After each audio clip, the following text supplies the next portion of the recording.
Billy Mansfield said that a little black dog followed him wherever he went, but he was the only one who saw it, so people thought he was kind of crazy.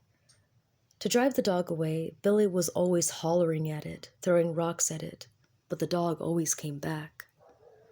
The first time Billy saw that dog was the day he fought Silas Burton.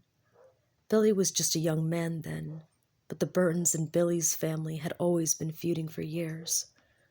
When Billy saw Silas riding towards him, he went for his gun and Burton went for his, but Billy fired first.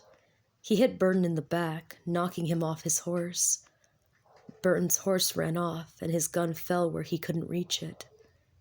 He lay there on the ground, pleading with Billy not to kill him, but Billy killed him anyway.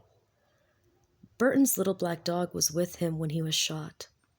The dog kept licking Burton's face and barking and snarling at Billy. In his anger, Billy killed the dog too.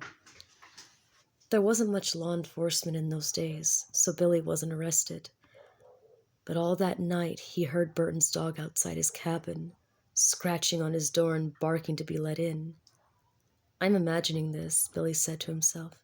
"I shot that dog. It's dead." But the next morning, Billy saw the dog. It was waiting for him outside.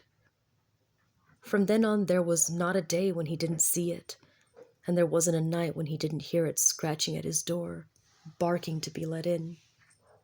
From then on, Billy was always finding black dog hairs on the sofa, on the floor, in his bed, even in his food, and the house and the yard stank of dog. That's what Billy said. Whenever somebody told him there wasn't any dog to see, he'd say, "Maybe you don't see it, but I do, and I'm not any crazier than you are." Things went on like that for many years. Then one morning in the middle of winter, the neighbors didn't see any smoke coming out of Billy's chimney. When they went over to check, Billy wasn't there.